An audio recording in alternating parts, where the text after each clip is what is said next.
सोरबा राजखान्थि हान्जानि थुनज्लायनायाव जोंनि डेभेलपमेन्टखौ बन्द खालामनो नागिरनायखौ जों खिन्थु सापर्ट खालामनो हाया। जोङो रायजोफोरजोंनो दं, खिन्थु रायजोफोरखौ दा अपोजिशना जेरै हमनानै ला बिपिएफ, कंग्रेस, तृणमूल कंग्रेस बायदिसिना पार्टिफोरा जाबायदि गावसोरनि पलिटिकेल स्वार्थनि थाखाय बेवहाय हांगामा खालामनो थाखाय जोंनि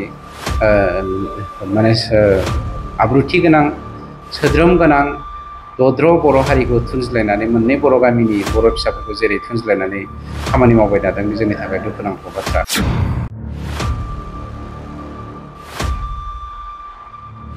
बे हानि जेंनाया जोंनि बर' हारिनिनो जेंना।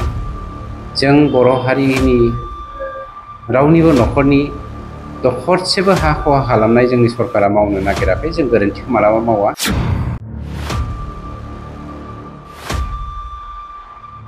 पर्बत जरानिफ्राय दिनै गुबुन गुबुन राजखान्थि हान्जानिफ्राय जोंनि इउपिपिएल मानबदेत चिफ प्रमद बर' बिथांनि दैदेननाय आरो सरकारनि जा हाबाफारि बेफोरखौ मोजां मोननानै बिसेस भाबै बिपिएफ दोलोनिफ्राय बांसिन गुबुन गुबुन दोलोनिबो दङ, गासै 25सा बा 22ता न'खरा जोंनाव जइन जाफैदों। बिथांमोनखौ जोङो दिनै खोब वार्मलि वेलकाम बानायदों। पर्बत जरा ओनसोलनि जा हानि जेंना, बे हानि जेंनाया जोंनि बर' हारिनिनो जेंना। जों बर' हारिनि रावनिबो न'खरनि दखरसेबो हा खहा खालामनाय जोंनि सरकारा मावनो नागिराखै। जों गोरोन्थिखौ मालाबा मावा। हारिनि जानानैनो जों जेब्लायबो मावबोदों आरो मावबाय थागोन। सरकाराव थानानैबो मावगोन, इयुनावबो मावगोन। बे जोंनि मावनो गोनां हाबाफारि। खिन्थु सोरबा राजखान्थि हान्जानि थुनज्लायनायाव जोंनि डेभेलपमेन्टखौ बन्द खालामनो नागिरनायखौ जों खिन्थु सापर्ट खालामनो हाया। जोङो रायजोफोरजोंनो दं, खिन्थु रायजोफोरखौ दा अपोजिशना जेरै हमनानै ला बिपिएफ, कंग्रेस, तृणमूल कंग्रेस बायदिसिना पार्टिफोरा जाबायदि गावसोरनि पलिटिकेल स्वार्थनि थाखाय बेवहाय हांगामा खालामनो थाखाय जोंनि आब्रुथि गोनां, सोद्रोम गोनां दद्र बर' हारिखौ थुनज्लायनानै मोननै बर' गामिनि बर' फिसाफोरखौ जेरै थुनज्लायनानै खामानि मावबाय थादों, बे जोंनि थाखाय दुखुनांथाव बाथ्रा। मोनसे खोथाखौ जोङो सानना नायनायनि सम फैदों। बर' हारिया 35 बोसोर आन्दलन खालामनायनि उनाव रांखान्थि बिथिङाव जोङो जुब्रा जाबाय। बेखायनो जोंनि सरकारा इन्डास्ट्रि गायसननायफोरनि गेजेरजों एसेबो खहा जायालासेनो, हारिनि आरो हालामनि खहा जायालासेनो जोंनि इक'नमिखौ, जोंनि रांखान्थि बेबस्थाखौ माबायदि जौगाहोनो हागोन बेखौ जों नायदों। दिनै भारतबर्षआवहाय गोबां जायगायाव इन्डास्ट्रिफोर गायसननायनि गेजेरजों बै हालामफोरखौ जौगाहोदों। कंग्रेसआ, तृणमूल कंग्रेसआ बेखौ बुजिनाया मोजां।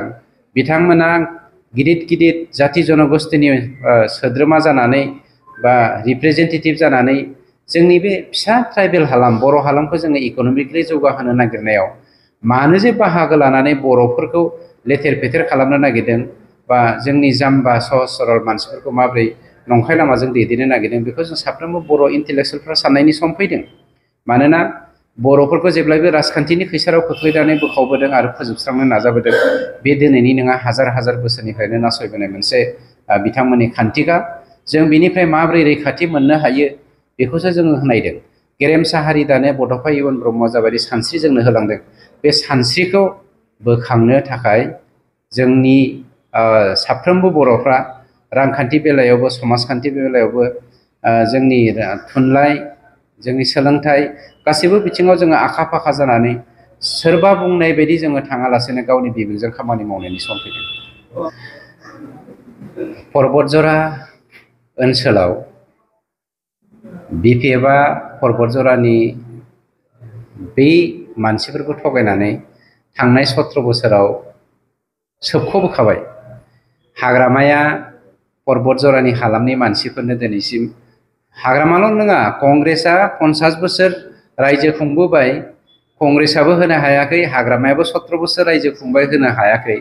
खिन्थु भारत उदांस्रि जानायनि 78 बोसोरनि उनावबो हा मोनै बै बर' फिसाफोरनो जोंनि मानबदेत चिफ प्रमद बर'नि दैदेननायाव जोंनि इउपिपिएल सरकारा दाखालिसो जोङो 1245 न'खरनो जोङो हानि पाट्टा होदों। आरो नैबे बे बोहैथि दाननिनो 25 अक्ट'नि गेजेराव जोङो आरो 1500 न'खरनो हानि पाट्टा होनो थांगासिनो दङ। 700 न'खरनो लेन्ड टाइटेल सार्टिफिकेट होनो थांगासिनो दङ। गतिके बिथांमोना जा मावदों बेखौ जोंनि रायजो राजाफ्रा मिथिखागौ। खिन्थु हाग्रामाया जोंनि समाजनि मानसिनो जाम्बा जाम्बि न'खरफोरनो जोंनि रोजा रोजा बोसोरखौ रायजो जाबोनाय बर' फिसाफोरनो हारि पाट्टा होआखै। खिन्थु गावबो गावनि बिहावनि नामाव, गावनि न'खरनि नामाव, गावसोरनि जाथि बंसोनि नामाव रिजार्भ फरेस्टखौ डिस्ट्रय खालामनानै रोजा रोजा बिगा साहा बागान खालामनाया जोंनि थाखाय नोजोर होनांगौ बाथ्रा।